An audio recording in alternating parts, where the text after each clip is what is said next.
na minim se be ye me sa chia me papa kromfo esuosofo odan area ho mo nso anyiri wo mo na me sa chia ye minister ye former deputy minister for finance Abna was asari wa ya de papa me hwe ni interview na nra na me hu se afepa na ye camp ha na emu ye de pa na me nim so se ebi be sa be kan ho bi baba be kan wam na ye ntimi chia obi a wo mo ye campaign for Ken wo mo nyire wo mo na this is the 11th hour.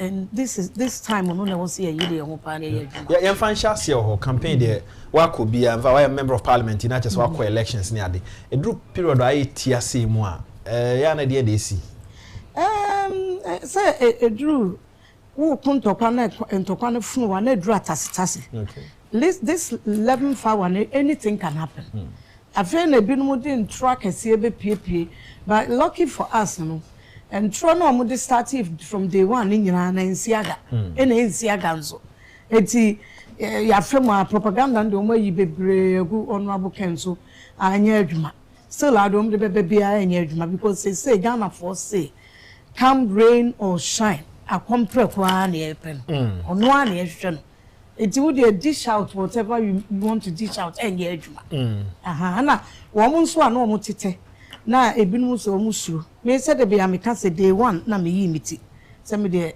meta honorable Kencity but na ebinu so ebeba but na mo aye mo hom lukewarm mutro mojo ase me ba ye be me say me de me mfa ho de obe mbia me say na me ya eno ana me but say wo ma na ehu wo mo na ebinu so mpese ye be sabotage wo mo positions no anu musro so mbeba no say wo mu nyine yi wo muti wo mo beba nti ye de nyame ase nia e wo say ye ka say mgidi say abrantie no ye say abrantie bi wo tema station na oyiyi susu on radio na on my friend no ba ko ka kire say ono we delegate na ni nua be ma na oyiyi susu ada bia no TV no dey ato ba bi edikan atemu na susufo no okogege e wo mo no ma na ka kire say free na recro so one free ba bi a wo no ma ha so ba gi susu bi enti susufo no asesa no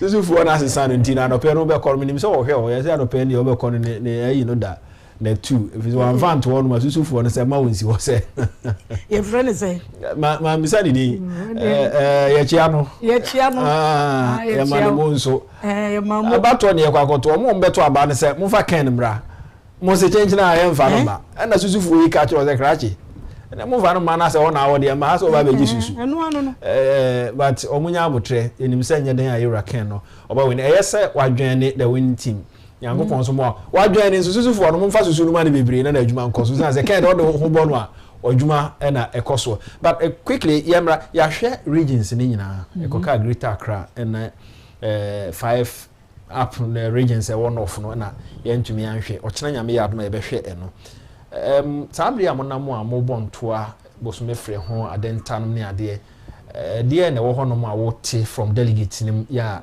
wo hwe ni mo sempanimfo ebetumi a resolve eba album ne ho nsɛmsɛm a wate bibi album no mate bibi wo ye platforms ye biso wo mo say emprofo bi wo mo nye old executives and so ye do maka ho till last time preni papa ko sending me message free UK no so sending me another one said dear na my afa ho na so that weekend in the area me phone no eti me phone no cry afa na me sika kotobi tila me communication here basa because woman mo name me pa no me tap post near my platforms do na me wo be 160 platforms as you say me say 60 or 80 na be kamensa dia kan nyina me hu ntia fe na me friend kakra say mo fa me tutu so na dia kon say wo mo small go names ni bi e wo abegu albums ntia o say Ken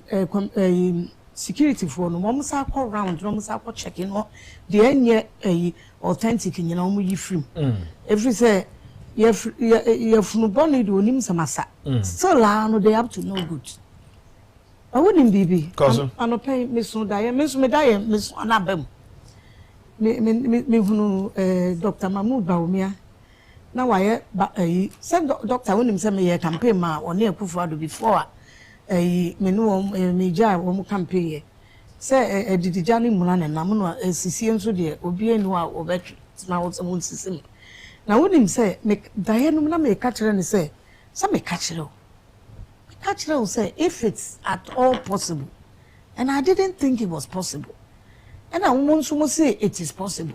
So me catch you say emfa man ganjiro dai anopeya dai am so ye no enti san pepe nso ne beba enti emfa honorable Ken Bewili na wo mo kra na this time no me hu say wo mo kra hu say ade na emfa but only say ntokotwa and wo mo ye chinchinachi but enye adwuma enti san na ko. Okay, 107.1 the 2 TV. Yeah, share and come out. The last time I buy, na me bisa say about say na we decide say we join Ken na only o man for no akasa say be ya obetumi aba be president. Dey na hu ye. Oh, so say we dey nka ka wo platform bi so. E would say me say Kennedy first time I'm meeting nka na Tarikoni Trasako. Masasi bi ametoye. Over 20 something years ago. Now we'll see what your friend Berlin war. Tintin that time not president before na president. And what family massage no. Na massage no. My turn bear 5 years before. Na my main clan and net war. And me see 2 rooms and metro fence war. My bathroom. And Tarikoni at the fence war no try. What tintin war Trasaku phase 2. And me kokachire honorable Ken. No already so me di kan akobubu Tarikoni wo no me sofo ne kwen na me amigina wo na me bu wo ne bia fine e no ne nkrofo no ba e no mo attack me sofo no sofo Elijah prophet Elijah so what me kan me chia no pa me hu na che enti wo mo de agba na bubo me ha no mo de bi so bro me sofo no e na me ko Ken ho na me ko hu no na me hu ne do ba na matilidin Martinenka. And I make catch them or the meeting I came straight to President or President Kufo. Or catch them around or don't Yes, because I didn't know when I'm hanging eye black and blue. So the real beatings. Some miss me make a boo fence wall, no not. Because first man near the okay. It's your coina, your co share IGP office, and I one more friend Kandapa, one more friend Tarikoni. Na one na make us a dear can dear Tarikoni no Kandapa ekutu no pacho.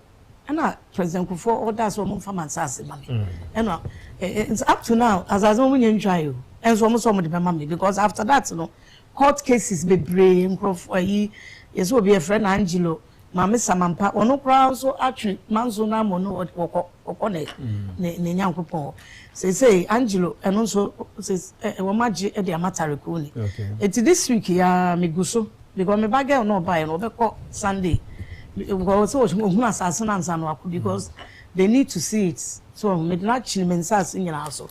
It's Kennedy dear will protect me, will dimechi, what tamechi sending me about and will fight mommy. No holder. Maybe let me name that Martin Jim, but let me name that. It's a more than because one up on me person me career MP. And also there be ya ujuma that time na hotel Rema. Yeah. Na ewo ani ye ho adwuma. And na me see na wo akọ so many times one person me call MP na MP na nya enka wo hostel na me force ya me call MP. It's parliament na me sa ko chia de biom. And now or me was less I was when near you and I'm say yes. I will MP na nya enka wo go see MP. Na me na business na wo nya MP. Me so MP me so chop bi. Okay. It's that one we became friends.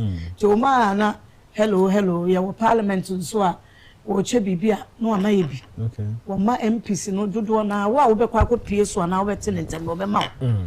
Apart from ono no before for chair mama mo parliament. Wo bi an chehwe wo mutiri mu den.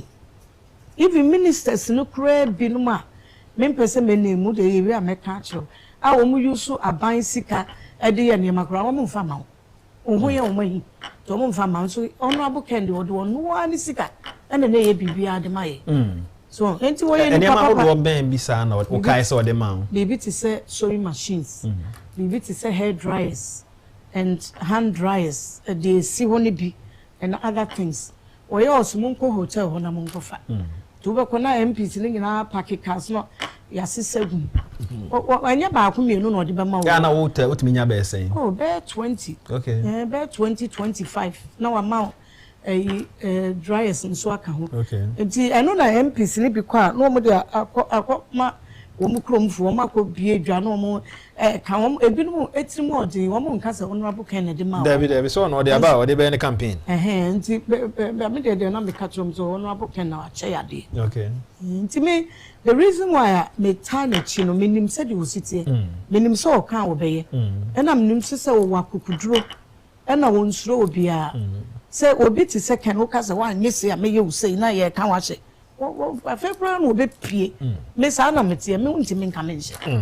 So one more try, say, one more be bully, no more be one more inferior thoughts, no, at two, but one only his fast supersedes. Okay. We're P, we're out. Already. About constituency or be campaign da. Mama. Now friend. Nya time away time away primaries first one no na we general election no. Because general election ya no tackle baby a where so what dey na honye dey. See hono in all fairness who we need primaries when we need election. Yeah. Unless you say we be back out so be independent. And you say o mind pay independent candidate in the end.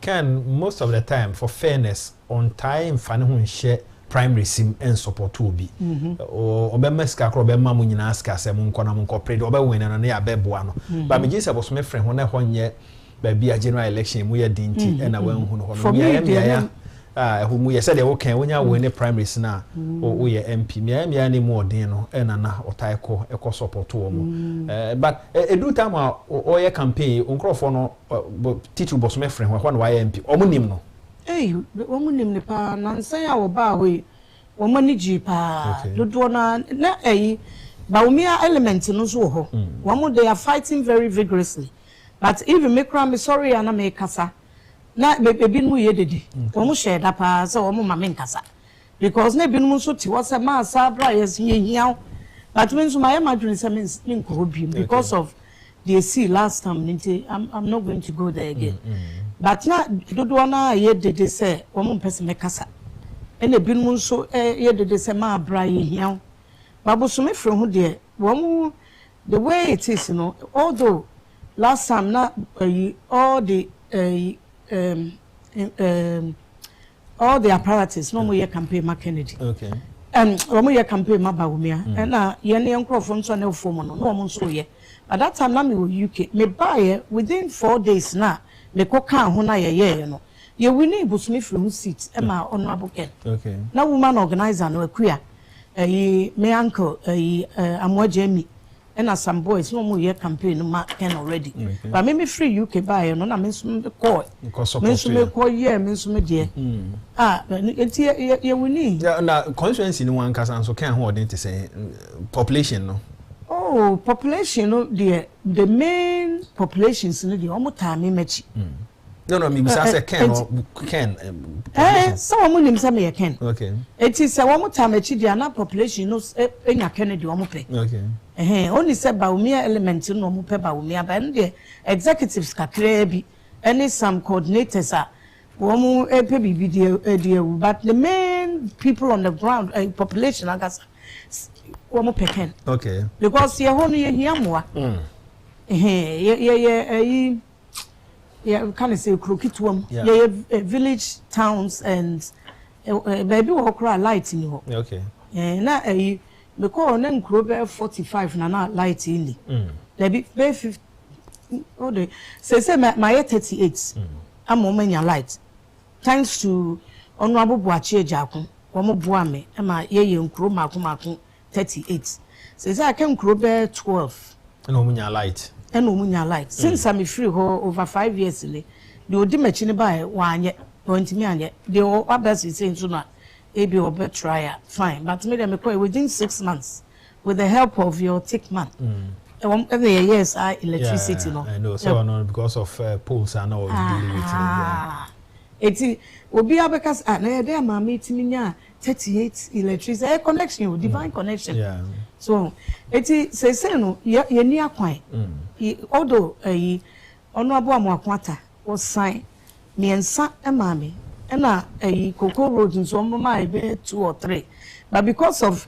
sabotage no mo sabotage ye ntimi anye eti saa niema we nyina honorable Ken his excellency ebe president obeboa ma ya ye ni nyina okay na ya say other roads account because me chrome for no mo bro wonim say ebinum timi kọ first pe kro bi e friend subriso na nkwala ne nante for 8 miles and some no maku school nkwala totofia o eti ma see school 2-room classroom o subriso yempenti ne em fix a toilet because kana was an come de ma ye no ma amfa ma ye but o ma na menya kakra na makoye by no so say no enkwala no ebe save wo mo pa le ye niema bebre anka be ma ekuro no abuild but say fofi antoata I can't continue to use my own pocket money de bia na me de up to now common fund nkura next week nyambo ameko meko na makohu DC no NDC ni what's a memra now wow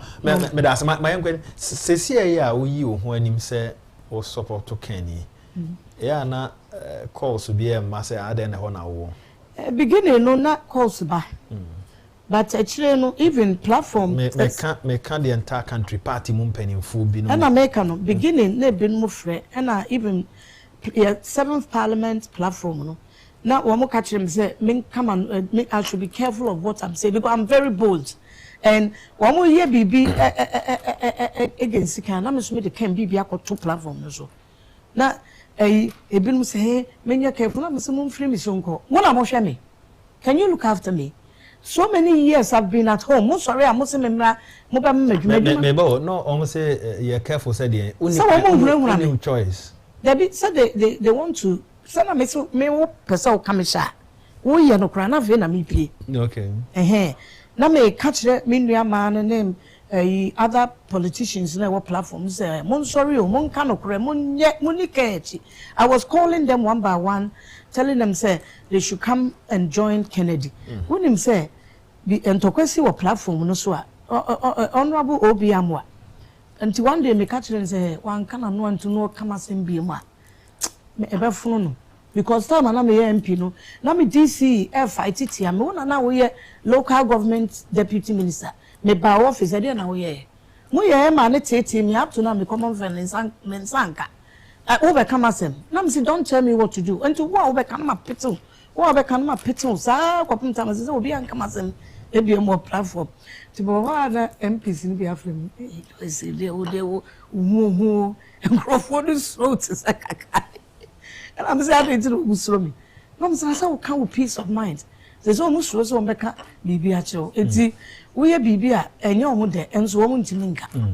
yeah unni ebinum so so support o and I make am wo na ya na frefre me no okay wo say yiro ho butem o hwe ni musa abato ya aka a few days am yakoto yi onu ya be maken o hwe ni musa obenya percentage be saying me de ka if I'm honest not senka wo beto aba no so you're honest we feel at least somewhere in the region of 70% also tinya okay so when nya kra na so nya 65 kra oh bosume frɛ ho de e be between 60 to 65% okay because baumia element no ho no almost so ye adwuma enya so mo ye adwuma wo mo use fear tactics say delegates no mo na di ebinum hihye mu okay edi wo mo ka kire mo say mo anto a ma we a ye be mu afrim former DC no na yes ade no ono saa na de bia oye de bia no mu hunhuna nkrofo wanto a be you afrim na ya na omo yam hihye omo so omo nka bibia nkyere wo enkyere wo say nkrofo no say oh say will be cry me can me tinoto obi said yeah ma I catch them say honorable nya say bia mempe akompre kwasemu wa na megina but yi manima ada no wo mo frɛ me ko oh yeah Anyway, na 2TV o Man FM Ash FM ye din komo e dey afa Iraken ho na ene no bre ekwa ni mo mebi ahoma na mama kwan ama mo nso mo aba be ka bi kai na hye nso se dey aye no etime call for a break na ahwe ne mpuntu nwuma hodo a waye wo hwe obre no a no ndu abo pepepe ansa na ye be kwa ni no mebi ahoma no mepese ye be call for that is a short documentary no na fi mo ahwe ne ma hodo a Iraken waye se dey campaign no esi call across the country ye be hwe no na 2TV ewia ne aba be hwe ne project ahodo a waye nwuma hodo a wabie ne sede one omanfo no a omo ye adwuma no interactive eno nso ye be hwe but ansa na no me kai wo se Franco Trading Enterprise for NIA aduma ye dey today's agenda e dey ebro make us say Franco for se men kanchero se omo ton appliances sede wonim no on main office no adabraka on Rock Cinema ene hwe ni mu kai na hye ne nso fama me enema emafie kama nyina opemi atoko Franco a won ka asoe ne doso but o fra ba bia wo gina no ombekro ba bia o maso ye ne bi wona watumi akọ na asoe no omu ewo bi ewo Oxford Street osu omu ewo bi o Madina omu obi o Seka omu obi enso ewo Hacho enim ya ahodo bebrebe la pass ne importemu fo nso ebi ewo ho nti wo de ne se wo be frɛ 0555939311 0555939311 nemo moton no mobile phones ahodo bia no onsa ebeka bi afi ope iron aton sa beka bi ope TV ope refrigerator bia onsa ebeka bi air conditioner eno nso onsa ebeka bi no aka ya hye so midin e de ya abofabo achi ye dan ho for that short documentary ye ba na afi ye de bia kana to aso na bia homa na ma monso manya kwan abaso man na ye homra Kencity Agyapong, you're number one. The people's choice in Ghana, let's get it done. Together we rise like a wave. Say and so Yanamo Bidiasia. Say Yanamo Diasia Nia. Na epesi yimfuni kakra. Efa yewura Kennedy on him akompre kwa Agyapong. Editremo na muhu nyuma wayabwa party no ne o man Ghana nyina. Saa onipa Kennedy akompre kwa Agyapong e kan ho asemi. Eni nipa baako a waso regina akondia ma party ma mwase se de be ya mu yeyo ne mu nkanko ebe constitute ene mu delegate ya ne yeni mu hia hai na nya MPP manko ene nya mu delegate nko ana yewura Kencity Agyapong akoma mo na o man Ghana nyina nso papa yeginem akon e de ma o man video ya wo ba ba hwe ubehunu nneema ne nnuma yewura Kencity Agyapong aye diabua NPP party kakraka no ne wo man Ghana titu wo Ghana sikasemu de ye kan economy no yewura Kencity Agyapong aye obi a okoje party ma mu wase wo gina party na name wo mrahye bodwafie ewo Asen North ne Asen Central empre makomako insia ye kan obi a oboa NPP party wo sikasemu a onkan ni Honorable Kennedy ohimpre ko Agyapong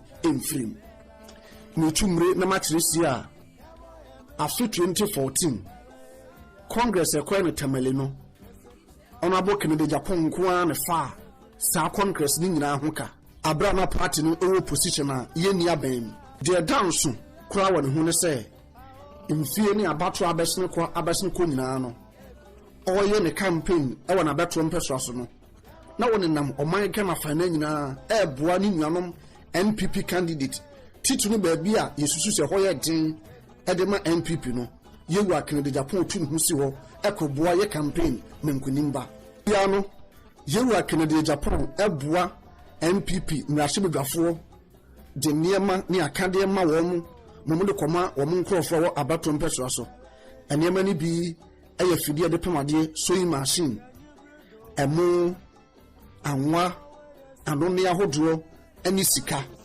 NPP mpanimfo ekukudam bitu se lawyer nana obribu ahin edi edefa yewura Kencity Agyapong. So what adiam sana nyawonya hotamaklo eka in 2016 Kencity Agyapong ni kuti nko a wo mto kase ko ha 100 cars. Menam 100 pickups 2016 I think 2016 Kencity Agyapong ni kuti I say he paid MPP $3 million US. And what they 90s, and they 90s. In 92. And they 90s. $3 million US. And they 90s. In 92. And they 90s. With interest. Tell he me, paid. 275 constituencies in Ghana. Buying a Canadian Japan. Now who's in San Suenco?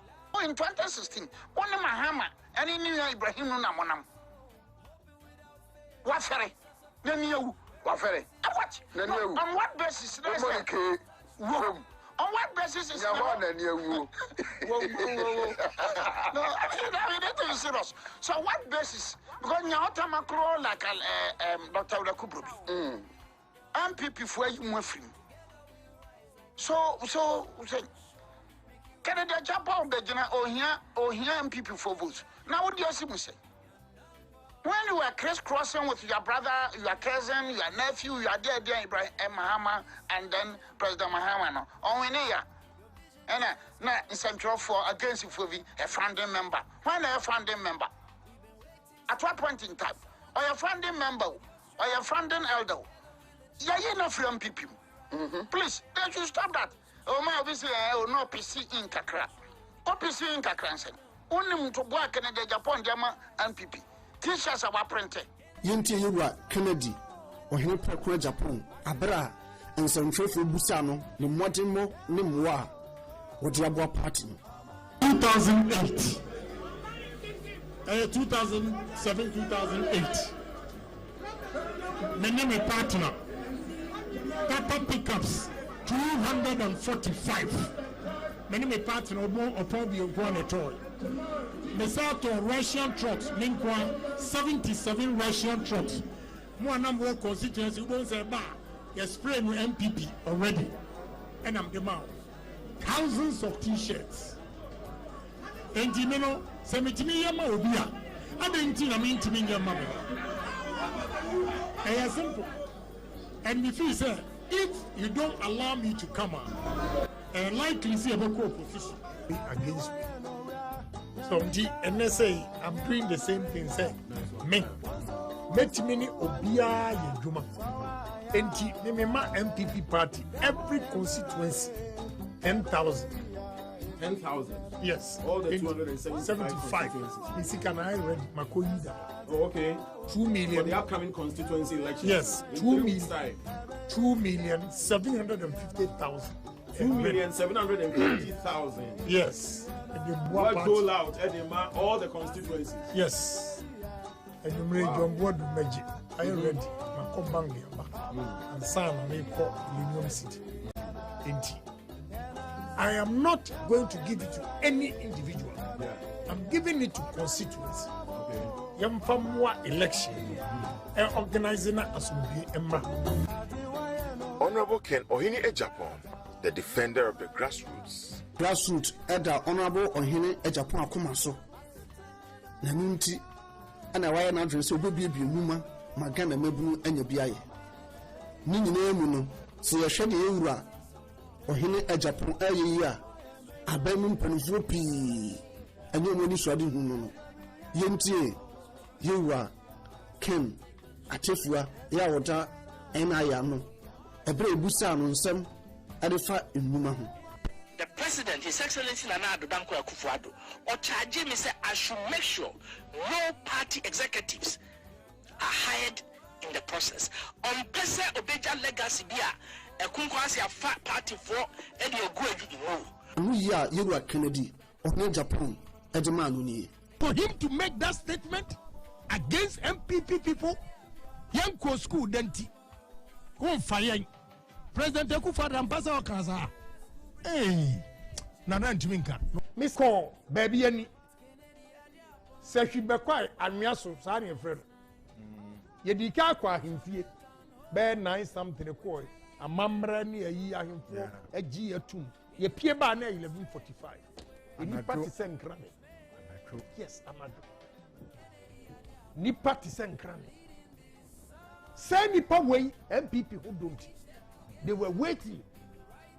Na nia obetimi aka kire wo mu ano say akufo-addo say memfo mo adwuma mo panipa koye campaign mo bisa certificate Yes, some Kolanu pick up Omu Bum no aye kono. Yashi Samamono, Mubisa almost certificate. MPP, Mukwana Mutimu. Mubisa certificate, Mubisa MPP former, Mutimima Ejuma. Sir, Emra Yakoya campaign, Professor Tefa, now what he? Na ushe party mapa anajo tum ewo tolo stress waiting for me kwahwe abai na yebe wini wia yabe ka kire say President Akufo-Addo say mo de me emfa modwuma. Wow, Yampini, we have spent a hell of money on this party for people just to assume power and disrespect party people so that they become so. We are not going to allow that. Party for sacrificing, party for mapa, said Tigumu, a year Juma, Nano, a Juma Bakra, you Messi, ya beje Ghana, whether you like it or not. Ghana, for the youth of this country, I'll put my life on the line. Anything that is wrong in society, I will say it. Maybe MPP man, I do. Wow. MPP man. Oh, unim. Baname ko ekrobi a friend in Kwanta. Na me drew Jaso, I want to branch the co. 6 kilometers inside. Okay. You could do one not girls, no ladies, no show 1 year. One for taxi. Their own money. Have for taxi. Aqua in Quanta. Aqua house to house and sang in your draw. Wow. Oh, I was so touched. I said, wow. And you almost kai party, you know, grassroots. Now between Joe show almost support. What do these people get upon doing all this? All this. But you are your first soldier, you are friend DC for, you are MPP for, you are police, you are friend DC for, you are Masu Blue. But we share the effort the party people put together. And easy. You cannot sideline your own people. Build the party people. And stop giving contracts to NDC for we are no Marco Chesica. I see say we are not in power. Why? All right. So those mistakes, I salute the women in the party. They've done marvelously well. And the grassroots, the youth. Send you almost here boom modern. Or Pejuma, one who's were gone. Munyaisa Mukwana Muti democracy.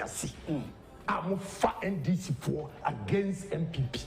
Yewura Ken Ohini Agyapong ena makwanu asaho do so atsere ne do ne mwa owode ma grassroots no yenhwe no so Kidini say I care for the ordinary people in the party. I always speak for them. And the grassroots ntino menya atamfu bebre wo mpanyimfo no because when we win power or when we are campaigning, we use the ordinary people to campaign. And look at what is happening here. All these hours, they are staying here patiently, waiting to vote, all in the interest of the party. But as soon as they win, they forget about them. I don't. I'm always with them. It is not about money, going out there to give money, but about caring, showing appreciation, speaking on their behalf. Now look, these are the people that brought us to power. So if you win and forget them, you go and meet them again the next election. And that is exactly what is happening.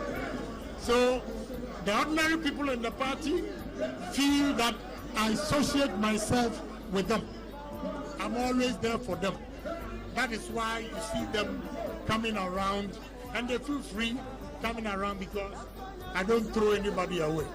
So, Enti is my star. Honorable Ken Ohini Agyapong, the entrepreneur. 2007, when he knew David Ampofo, Asia, were TV Casamphony, so no, Manisha Dihunu, were Jumayim, near Jumabim at the Magana Mabuno. Say no can. If God grants me life to 70, I'll do wonders in this country. If there's economic stability and political stability, with no vengeance, nothing, let's move on you'll see the number of employment I'll create in this country. Let's take a look at it today. 16 years later, an Honorable Ken is not even 70 years as we speak. At least my steel plant, every shift will take 500 Ghanaians. A day, 1,000 workers on one plant. Opa, a motorways. Yes, I'm Tianam Germany. No, my father. Yam Kornian is there. Opa, the biggest coal store in Africa, been built 31,000 tons. Udru, Kamanu Town, Kwanaswa. Papabi, Nikos, your friend, we too. Next to we too. Go and find out yourself. Have done another one at the park, a walk in Siona no. Go and see it. I create jobs. Yeah, we know you for that. Say, what you are noted for job creation. Yeah, I'm creating jobs. Because some mama me mind am rent here and yet you man yet. Now me yes can if I take my money outside. Now I see young men and women, good grades. Obi every school 5 years we need. When I see such things, I feel so guilty. Some young politician, and I'm not able to help all these people. Amantin cassava processing factory. Yeah, what Amantin ewa tebu. Sa factory ewa factory.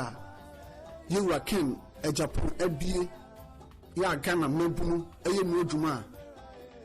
Etumi produce starch 300,000 tons de biara. Ya industries eyusuru di ye nyuma bebre. Adwuma kese ba akonso any fruitland. Ya woni gusu awohwe. Ya ewo asen nyankomase. Enam sa company so emekwa from ni mebunu ya wo mpotem nyina anya dwuma ye. Honorable Ken Ohini Agyapong, the philanthropist. Kumasi Race Course Market no ewo bantu masoro Mr. Dranadwa na ewo no mu ayesum ama manu bambo no ato apika kra na nti na mo kasa so mu hian kanea we enam so ama assistant from Mashibedwani onwenya for Kennedy akompreko Agyapong e the light ni bi akwa akomo mo a omo cheso mani age.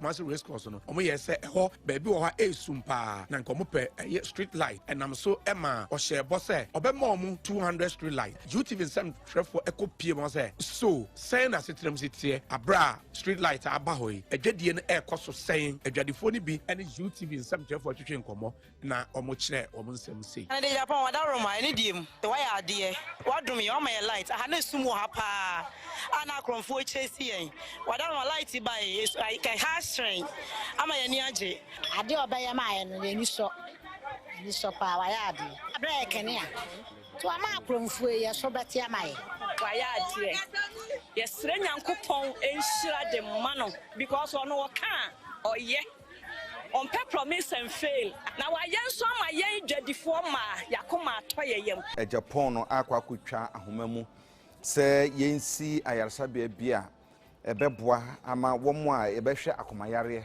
eho nsem ewo 37 military hospital ewo nkran ha Baby ye akomayare ho adwuma meche cardio center ena assistant from Mashibedwani onimonyafo Kennedy akompreko Agyapong de aso abofoma ye ba besibi ewo 37 abayare sabia yesi edan no ewie befa empa beye aduowotwe enema ye abefodie ene bebema beboa ama adwumadie ne hyehye akosoye na Chief of Defense Staff Vice Admiral said Amwama ekasa de tudwache mu se dwumadi omu edi ne ho kanyina no onimonyafo Kennedy akompreko Agyapong assistant from Mashibedwani wafa ho kanyina wabona baso edana se ekyerese wayade. The center, when completed, will have the capacity to provide specialist diagnostic and treatment for people with cardiovascular and respiratory diseases.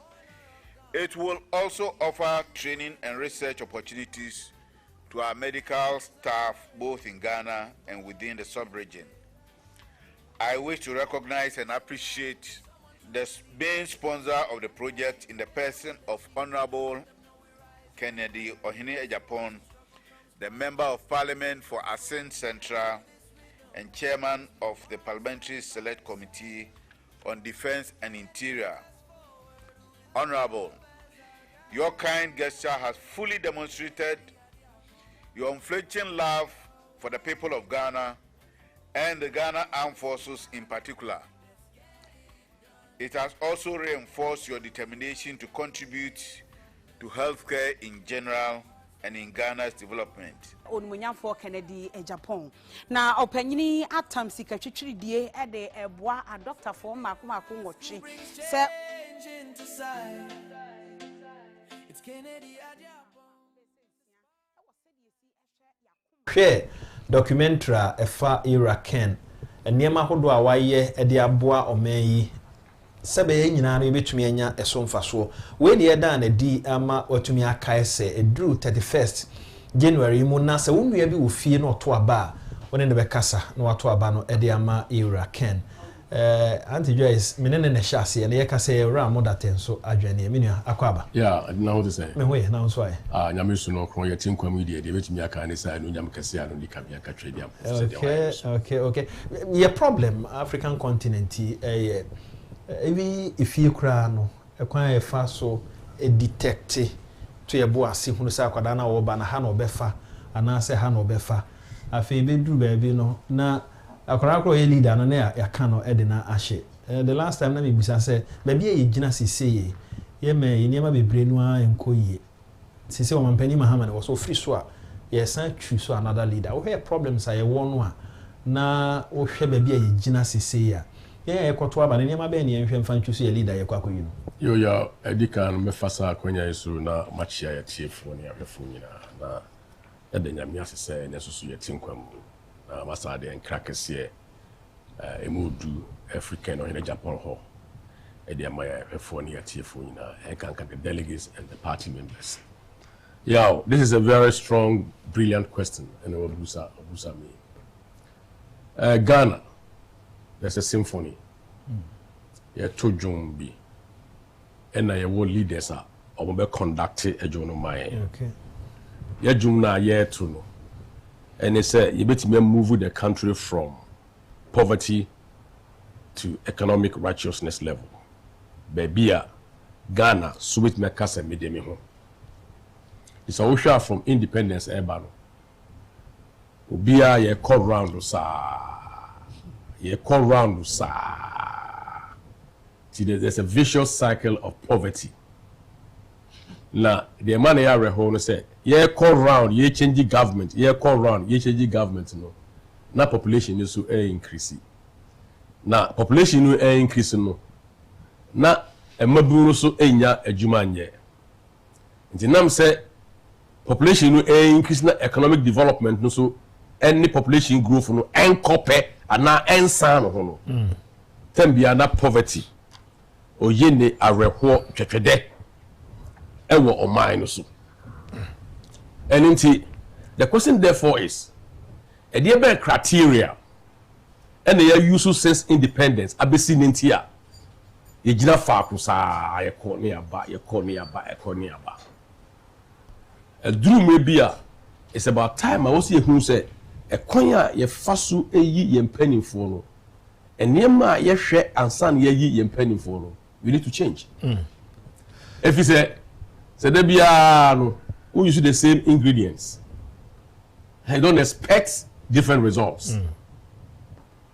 And it's about time. Ghana be trying to when the chi na ya hwe how our leaders na about a behave over time. Ni mu say who say leaders no more buy no. Now omo broader mindset, broader attitude. I want to build, I want to create, I want to industrialize. Me person me reduce youth unemployment in this country. Now omo was hardly na. And now say all they want to do is to maintain power. Over 4 years this one. Ni assign to Banamano. And unti all they care about is the next elections. And the baby of minor do now. You do leveler. And what's your Okandinibia number 1 or Dodema, number 2, or to identify opportunities. And nothing a campaign honorable air in Sawasha. You see, we need an entrepreneur. Yeah. You hear businessman. Businessman just say build. Businessman just say create. Businessman be what innovative, creativity, thinking on your feet, thinking outside the box. So why yes sir? Ghana baby ejina the vicious cycle of poverty. E be jina musa. And it is why who call if we say ya unyini ya ufra santi akemba ha. Oba Oman FM nyina de bia bo senkwara de ejina kwan no. On sa change that. David change that. E de bia ni page change traffic. A change that. Change that. Uko dwuma bo se emmesia aketesia mo free northern region ba eso pampan jenkrofo no inform kaya ye. Also change that and change it, but every year we are not banning increasing. And that is failure in leadership. Failure in leadership. That's why all nations around the world. Nation be at me breaking a vicious cycle of poverty beyond. A leader be or buy an amount for necessarily the way the whom here. Then it's where she or nimbi be higher or controversial or hard. Such leaders and they step onto the plate. And we breaking a near country and the freedom. Yeah, when we say from day one, we say since independence, you call IMF close to I think 17 or 18 times. IMF and the World Bank from the Bretton Woods systems. 1944 after the Second World War, 1944-45, and they don't buy. So we making sure say countries more resuscitating or more rebuilding our economy. So the economy be a high end year. Now I have a ballroom, now my money, but it comes with some strings attached. Now some country be also a better woman. Not consumption in the country, a coffin. Not amount for depending on imports. So not investment, so a coffin. Both government investment and a foreign direct investment. Then in a coffin. Government expenditure a coffin. Now, you me export. You can only export. Say a good year any near ma on your media ma or mine. Say we export no raw unyeska. The Godisburg economy. If free se kwame nkruma time I say the cocoa e kwama no ni. The cocoa akoro sa bibi the koro bibi the koro. All these leaders obi any what say no. Yet added value. You share cocoa, the value chain along it. You share the supply chain. You share the various nodes.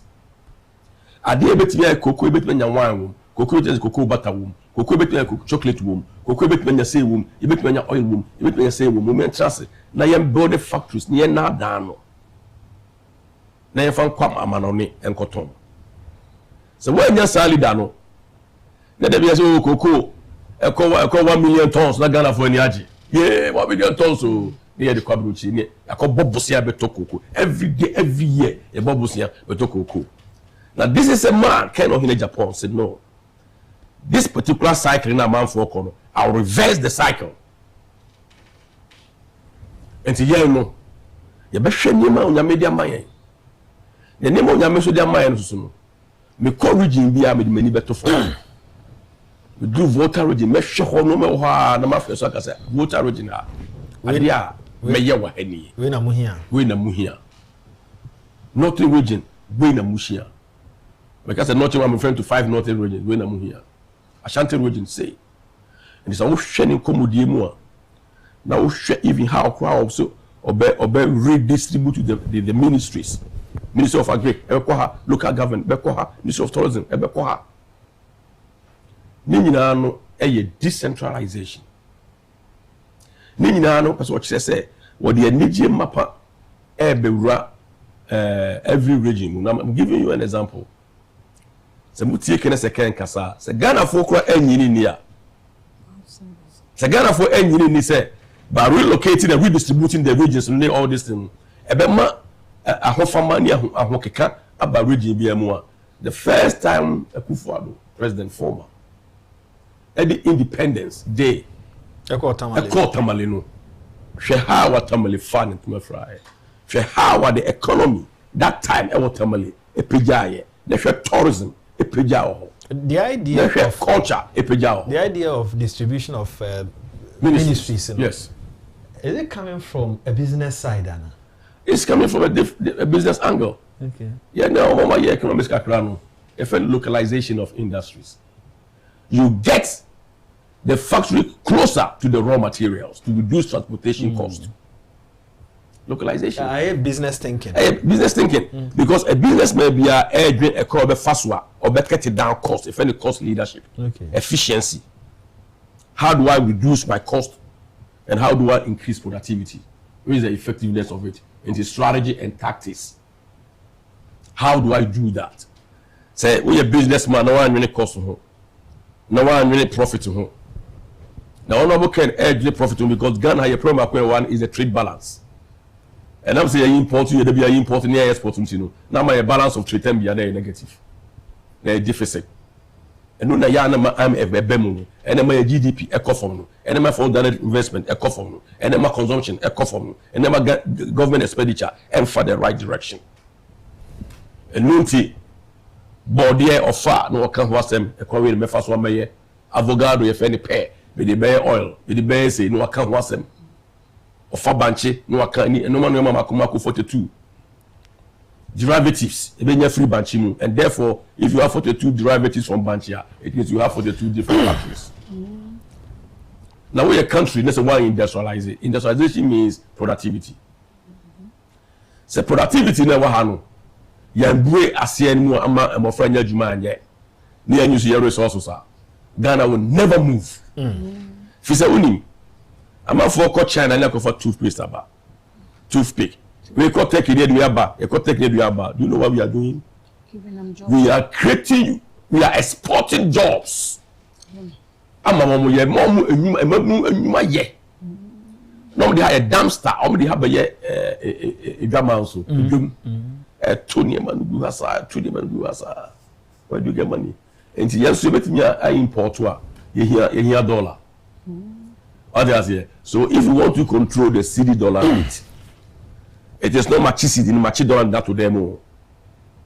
It is not about that. It's about looking at the entire economy, the GDP, C plus I plus J into bracket S minus M. What Busa who say, made them create economic activities. Made them be a economy depends on economic activities. One more bicycle, one more bicycle, one more to talk, one more town, one more productivity, one more way, and no, a year income. They use factors of production. Who use Asase, who use Nipa, who use anything. Now, yeah, baby, I drew no. Say, none of them akufo-addo. What you mean, your students, you are on my science, technology, and engineering. A more free HSA. That means you have enough human capital. Somewhere enough human capital. Near can say the resources in their mind. And was be factory small. Next siphon woman no munya adwuma ye. Omuya adwuma no a enema na bu na ye di bi ne ye tombi. Se na ojako kan no. O wi bi na wo tombi. Ye di bi ne ye tombi no. Na masidi dollar no. Na sidi ni yana ho de mi. E mabura nya adwuma ye. E da so aba. Government taxes, among food income taxes, and it's corporate tax. The government yeska. That's why the business person. And I'm saying honorable more practical as experience in tea. When you say idea Ghana businesses for loans. For the first 4 years, yeah, Nyameya Duma 2029 echo now can say relocate ministries, and they acquire and destabilize the economy. And this, if you have determination, leadership is about swift decisions, decisive decisions. We're planning. That's not going to was over free HSS. Within 3 months, or buy and it started working. So say you swear honorable in you're winning to 31st. Yeah. All of us will jubilate. And I know the delegates, they have made up their minds. And who say Ghana here in Yuma? Ghana here either the cook will do. Ya onsi ensu manu ham ya onim dia oye ade bia honorable council be bia no wa ye kakra wa taste pen enti eno an say obi mu kese na the man me busa o say all relocating ministries, you know, it's coming from a business thinking, no? Yes. The way we're locating the factories, you know. So they said the pharmaceutical, the biggest in the west. Volta region. Is it central region? Volta region. Okay. it's a central region. Okay, pharmaceutical. They are now no more cutting. And I send and a voter region so obey be ethanol. Okay. Ethanol so they feed the pharmaceutical companies. Oh, because you need it. Yeah. And a cassava so because of the starch. Yeah. Every drug be a starch woman. So and to make sure the way are locating a factories, no, the baby there is in said the can say me the way ministry way me the bekwa. Now we're thinking a woman ministry way me the bekwa. Now we're thinking woman. What me who say when you businessman na what is idea na see what tasty beer. So I do na dey about you. Yes, when say in business beer no. Honorable map or strategy map. The strategy map number 1 say what can do northern region. On say what tema, you better tama juice or. On say two gab, you bet me do cotton, and you better build the cotton that you are. When say tomato or when say bayra or and to almost say a whole a Greek and a man. And that's all called the ministries of we call the regional head office so watermelon or and then we hold you and then utilize. And for him to relocate, it is not about buildings. And 2, almost say the American business is all about cost management. So treat at the any bank, baby at the any war, you reduce the cost. Yeah. And nothing or can't win in every year. Or some who say a fat in your bano, ya process it ever wa. Near the back and crash a fako, aku more, aku for any year. And therefore, wa the airstrip no hono. Me bemu mama for about 80 to 90 cargo planes. Tamale airport me bemu na cargo jumbo planes Boeing 797.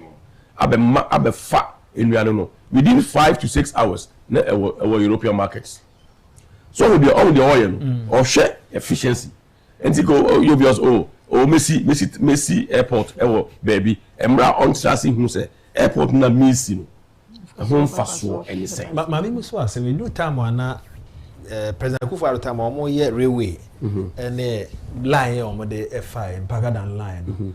That the idea na say they call Burkina na yetimi connecting e ma hodo a ye fa. Ebinim so we saying say why not ye nya Accra Kumasi na yemfa enkonof. The baby e dey call 2 ye. Ene wa we into business. Ene san common na e koso na wo hu ni say. For me, it was a wrong decision. You must say, a dear economic activity no. Okay. That road also. Okay. Kumasi, Accra, Honey Valley, Tamale, Yankola Brim, the gold or the way or the bauxite or the say or. These are heavy enema. And after the movement, if you Kumasi bank air cover, that's was standard gauge. Now we bullet planes, we bullet trains. It be decongested Accra. Went back off. Because we be Kumasi, no better rush hour, or better bullet plane, a salad train. Emu, ever baby a train, ibe jinanwa. Power within 1.5 hours. Power, no one crying. I say a check, say a country, I feel you or maybe a businessman to run. Selfishness. Yeah, check. And just selfishness, sir. If you look at the message of Honorable Ken, and some ya all canoa, and you can get to no swaba. For say try me. And you can say to no swaba. Also develop a country. Also, let me ask around the country now, and what they are my lawyers. Lawyers so. No, you can. No, I'm a lawyer. You can have. There are 2 types of lawyers. You can have a lawyer who is also my lawyer. Obviously law courts. Obviously, that is the fault. The area. The rule of law must say this. Process by tax. Yeah, yes, animal we the legal system is there. Yeah. But we a businessman. We don't touch the law because you have to know corporate law, you have to know company law, you have to know company practice. We a businessman. You think through strategy. We a businessman. We share employment. We can't say employment. Yana de biamika say am for employment is wa family ejuma amame no amama ejuma na bongo no amama ejuma na kwesi no amama ejuma and just an aspect of employment. Ghana a problem back no. You can say employment the resources in the country no you have to employ all of them. And it's honorable Ken say Messi starch factory. Number 1, we hear land so or employ the land. Okay. Massive land. And he also employ the land. It's a resource. And son will be a near man. And nipa juma. Now machines, the capital. Machines and also juma will employ the machines. And in economics, they can say full employment, which is the why. And you know the rebellion. Okay. And once all of us say, I will create employment. I will create employment. You know, apart from the human factor. Start to be banned for swap. Your start to be banned for swap. Your airport will be banned for swap. Also, pharmaceutical companies will have. Now, your bank. Papa no. He thinks in an ecosystem. Akufo-Addo, one of his strong, not person or Ghana, the medical hub. Can I first see mommy? Not person Ghana, the medical hub. Pharmaceuticals anyway. Pharmaceuticals, now person build pharmaceutical companies wa. Over here banchi. Over here banchia, over here ethanol. Over here banchia, over here starch. And others. And Nuntino is a whole ecosystem. And Nuntina, Oka Tamalasem, Waka Wa Airport, Waka Tamale Airport. After you Waka rules, because you need the infrastructure. After you know, okay, so we share the border now and we'll see now. Niger, Chad, Burkina Faso, and Puni about all fish. All fish. It was not build the coastal. Mamma, fishermen, you see, this is how he thinks. Mamma, fishermen, me mom what? Me mom boat, fishing boats. Me go come to three. Me mom loan at the top, and free, interest free, 10 years pay. Into the volumes of fish that you free, Morocco, and Tunisia, any other parts ever Ghana have it on. You producing in our, we blast fuse them near their 2 vans. With an articulator. Refrigerated funds. Now and I'm passing straight to the borders. Why are they Bokum area, Borgatanga, Navrungu, Savrungu area, SCO, Nunti, fresh fish, blast freeze. They were caught near Tremuco, near the other interland countries. Is that not another form of revenue to the country? Yeah. If he's thinking about revenue, reducing cost, and it's not the theory of interest rate. No, it's not the theory of exchange rate. The practicality and the to ensure. Say Ghana for the as a business person, then we are ordinary a call faswa. Yem borusika, yem fire kenten, and kwamanone. Kenten acquired the kwamanone to call them.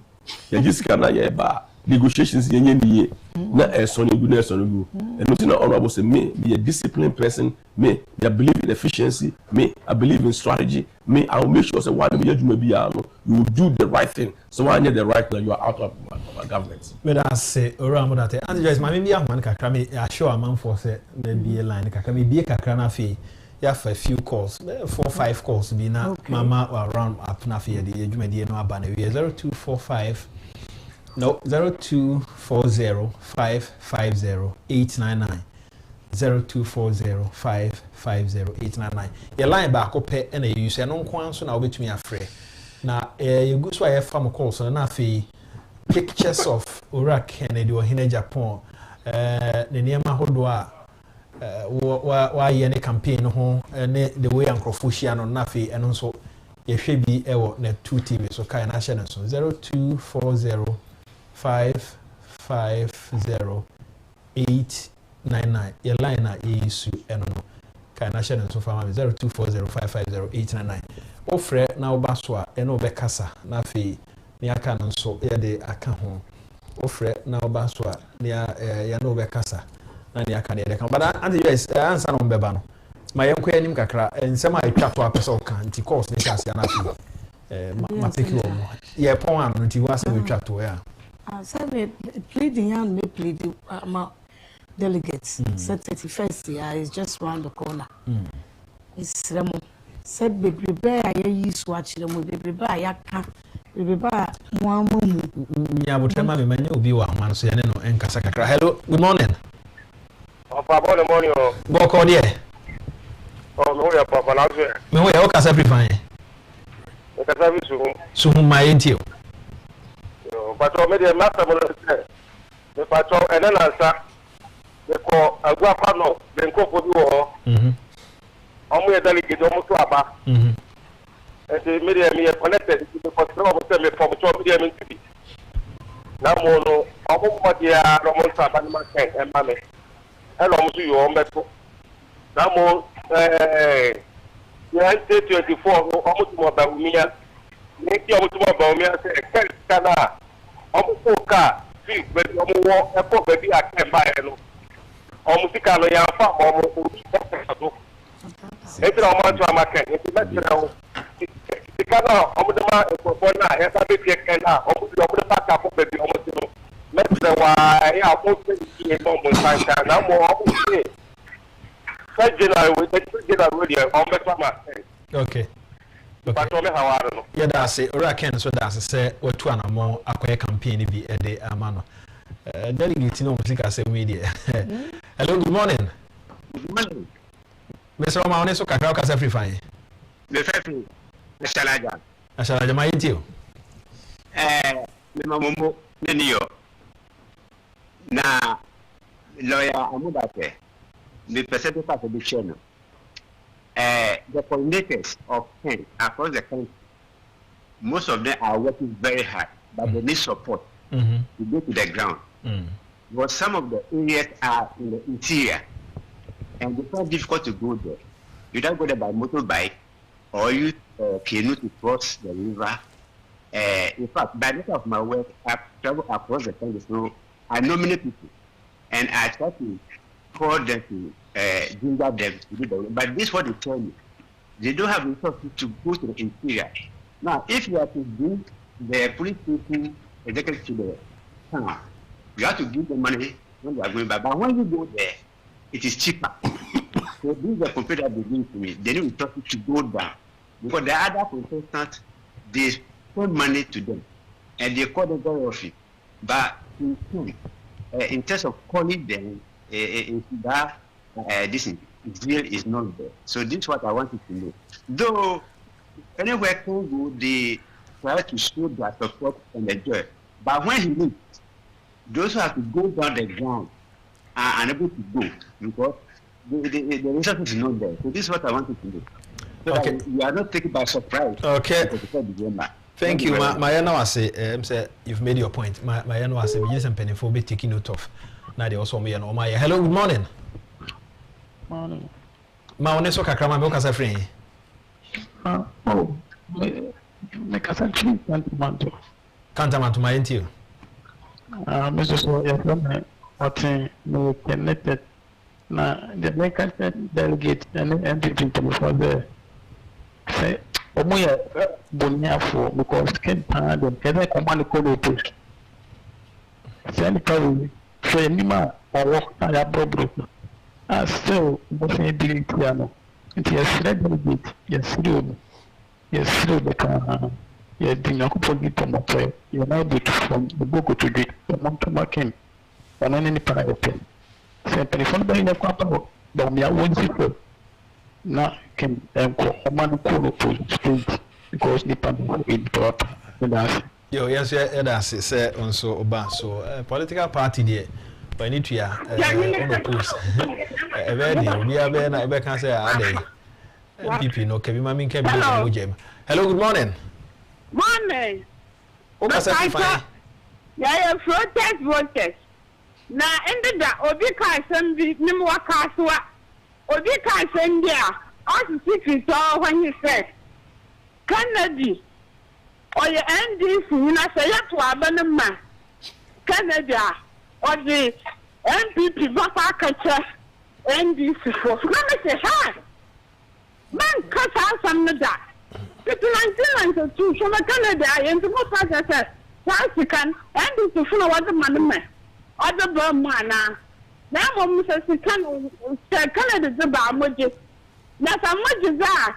ana ya so ya twamo muka so ba wo miamba 10% imponinya obeka sister one pe it was some American don't say moko mumisi na samo so that Kennedy so what 2 minutes or day part me better end this far ya so ya twamo nti ikwa aka ho na adwinfi na whether shemu accident ya so mo kan so onko delegate assume say sana ba woni anon kwofun waka nti ya pamocho mon kan na onto delegate na assume de Kennedy ni fa MPP kwacha NDC ba woni fa MPP kwacha NDC na Kennedy no no obotumo di NDC akwa kache ba woni wan fa NDC waka the MPP kwacha NDC ona no ma me ne papa obi aye NDC but when you man fat and Wakanda MPP and Katendis, now on Canada, now what the MPP nation new woman. Oh no, no, don't go to Katendis, Anna. Delegate for your slam. You voted. Yapon Chopa. Some of power down. On the one for Canadian. Mamma, your campaign. Can't say about your campaign. Yeah, that's it. My young Fafo, if I back, I want to boning up on I sorry. So, hello, good morning. Hello, good morning. Mini Abema Amofa. Me da se o ka se free fine. We ya wuri na Felix Bell la hinkwa. Ko wanim. Me da se. Na mo iko ni adwuma pa mo ye. Me de anopa ide mi kan kire mini no fellow delegate ni say. A group that dia yenso grassroots for yenso yento abano based on interest. Na ye interest ni say ye pe adwuma. A form for your pijuma. And you dry no so at the to a banner at the amount honorable ken. As I say, and no ken or bar or that be a juma. Ama, me a mini certificate, you know. Many of our juma need the aye. And to many of them delegates are your form. Me not be any certificate. And to some cultural say or bar or the 10 appointments. And about every constituency there. These are who say who certificate are now. And to me, the certificate. And you have to abandon on the booking. No, on the be a juma. Not do be a juma to be a year. Then show your business guy, your bush and your map. Yeah, that's it. Young far calls in the Asia. And the Joyce on our Casa, we never my lawyer. The American say, a binway promises, and a papa can say, the be American say 100 or 1,000 is better than 10. It is so or me as well the 10 appointments na constituency bia na say district bia na Kennedy so be factory constituency or district bia na ni nipa 500 2,000 whatever. Is that not better? I find so say dwuma wo all over Ghana enya mo na mo be benefit. So it negative you say ntokwane flow na adane atase say o meka bibia abu abem aka to say no ba won timi nya en ntro no twa no me si wo be ye papa tam akufo-addo na akufo-addo si wo be ye free SHS NDC for say 419 won timi nya as what timi ye. Kennedy is from MPP government. One can say any businesses why are the companies wa o employ nipa e dey ante no so obey sade na won timi ye me dey me dua be man me so obetimi aye na me try I can't wait so obey ba no baba be ye na me busuafo ne me nua no ne me namfofo ne Ghana fo me man nkrofo ma enya sa adwuma ne bi aye say time adu say Ghana na wadi over 60 something years no wo fa ne to ma pefra Ghana real for so long say was Ghana ye dey was sorry no nante no tumirika na everybody to say a first world country. You have all the ingredients, all the minerals, all the resources of Agyapong. Now all we need is the brain behind it. Our bed. Wabasi sani amana yekrono akoneni. It's Mr. Okromoti Kennedy da number 1. Muntu man. Meme kwa kutu amano. Meme tuwa banibi. Timume nyina ntuma Kennedy. Ni emfanimra. Yedneba. Yeni yekrono beba be yekra bebe. And this one says, Honorable, to be honest with you, the monocracy is playing a role in the scheme of things concerning the presidential primaries, even though not all delegates will fall for that. But I think that Team Ken must not lose sight of to Anyesa the assembly. Cancer. 1 minute be now in sorrow. Yo, I'm say, call be offer or say, my I'm say, mammy, you say, Omunam, say honorable, the manual. Or the party NDC. And they also who say, but we are the party name NDC, and that, or the two must say, what didn't you? And where is he mobile?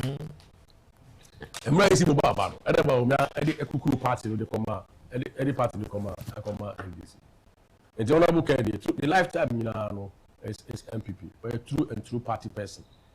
And the name of why and we saw it from 1992 all the way to present. And name of why they about party, say delegates, they kind of say, Ombaba Kasa, but they don't have a message. No more ya say me minister, me per se, omo. It's not that be normally that. Now this catching so now no one got to my honorable. Now got to Baumia for 4 years. 4 years. Over 12 years. Ama ono mba ajuma kray de binyo. He said, but we are didn't do this. This is the vote for our destiny, a vote for our future. In the extreme, your best friend. Abrasimu. This kind of bamunje. And the monje. What I say. Na ba obi anam na me e de be message pa e na wotinya kasa ompa obeye. E no na ya na medwene ho amenti ase. You don't have a message, uncrofo nya any message omoka. Ohwe ono aba wotimi kasa for 1.5 hours. E ka niam oba obeye.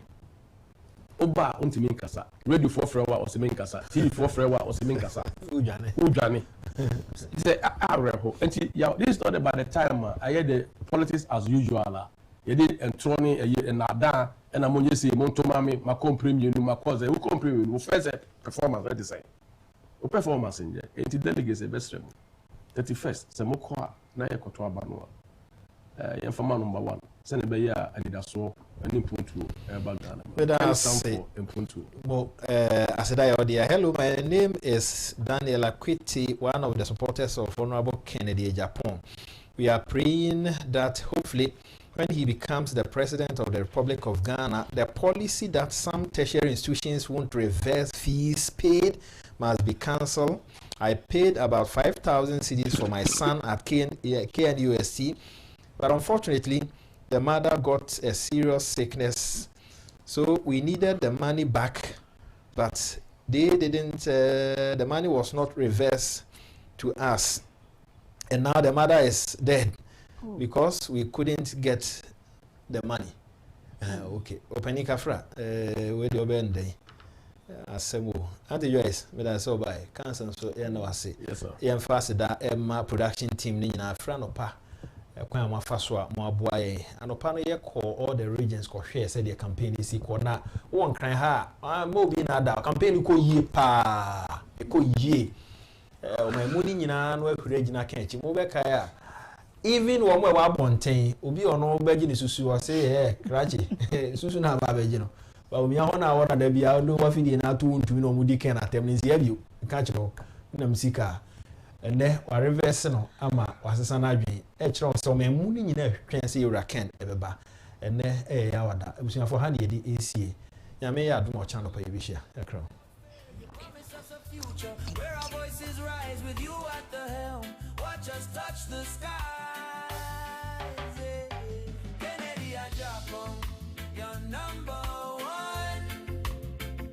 The people's choice in Ghana. Let's get it done. Together we rise like a wave from the shore. Make heroes out of hearts that have longed for more. Kencity Agyapong, you're #1. In every corner of Ghana and beyond this land's embrace, your vision